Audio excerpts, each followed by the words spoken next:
Hi friends, எல்லோரும் எப்படி நினைக்கலாம். வெல்கம் டு சாப்பாடுவைகள். இன்றைக்கி நம்ம ரெசிபி பார்க்க போகிறோம். ரசத்துக்கு தேங்காய் பால் ரசத்துக்கு 5 தக்காளி வெட்டி வச்சுருக்கோம், 2 பச்சை மிளகா நறுக்கி வச்சுருக்கேன், கொஞ்சம் கருவேப்பிலை, கொஞ்சம் கொத்தமல்லி. வறுக்கிறதுக்கு சீரகம், மல்லி, மிளகு, தாளிப்புக்கு வரமிளகா, கருவேப்பிலை, பெருங்காயத்தூள், கடுந்து மணி சீரகம், கொஞ்சம் பூண்டு, லெமன் சைஸில் கொஞ்சம் புளி, இதெல்லாம் சரி பண்ணிக்கலாம். வாங்க பார்க்கலாம் வீடியோக்குள்ளே. லைட்டு சூடில் இதை வறுத்து எடுத்துக்கலாம்.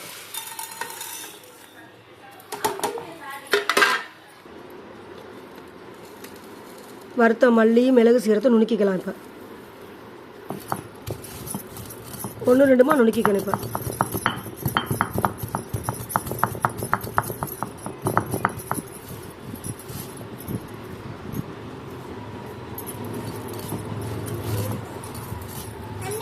அது நுணுக்கியாச்சு. அடுத்தது 1 பூண்டை தட்டிக்கலாம் அது மேலேயே.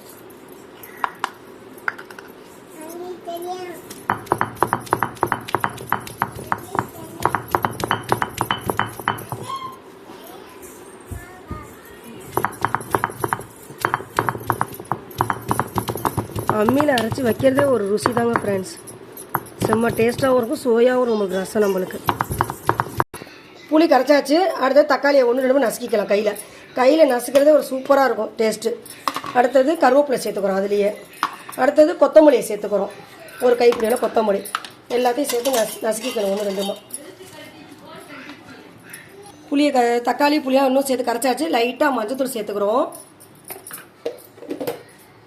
உப்பு சேர்த்துக்கிறோம். அதில் ரசத்துக்கு எவ்வளோ தேவையோ உப்பு சேர்த்துக்கிறோம்.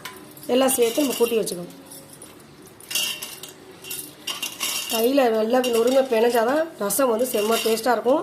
தேங்காய் ரசத்துக்கு அடிப்புளியாக இருக்கும், சாப்பாடு நல்லாயிருக்கும்.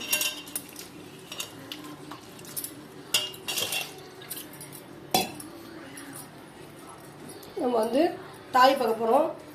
நல்லெண்ணெய், செக்கில் ஆட்ட நல்லெண்ணெய் சேர்த்துக்கிறோம். 50 நல்லெண்ணெய் சேர்த்துக்கணும். வச்சு எண்ணெய் காஞ்சிச்சு, தாளிப்பு சேர்த்துக்கலாம். கடுந்த பருப்பு, கருவேப்பிலை, வரமிளகா,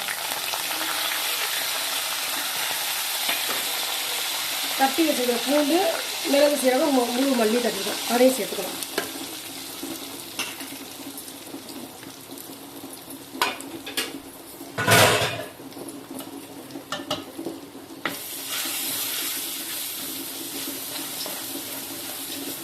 பெருங்காயத்தூள்லாம் போட்டாச்சு அதுலேயே. ரசம் சூப்பராக இருக்கும்.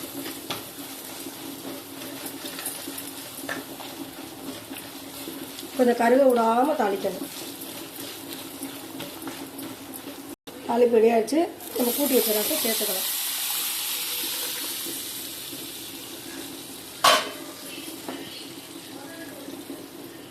உப்பு இருக்கான்னு செக் பண்ணிக்கணும்.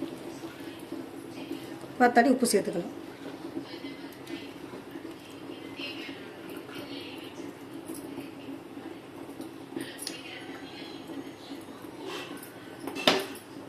உப்பு பத்தலை, உப்பு சேர்த்துக்கிறோம் லைட்டாக. ரசம் வர கூட்டிடுச்சு. தேங்காய் பால் ஊற்றி இறக்கிக்கலாம். இப்போ தேங்காய் பால் ஊற்றுனோடனே ஸ்டவ் ஆஃப் பண்ணிடணும்.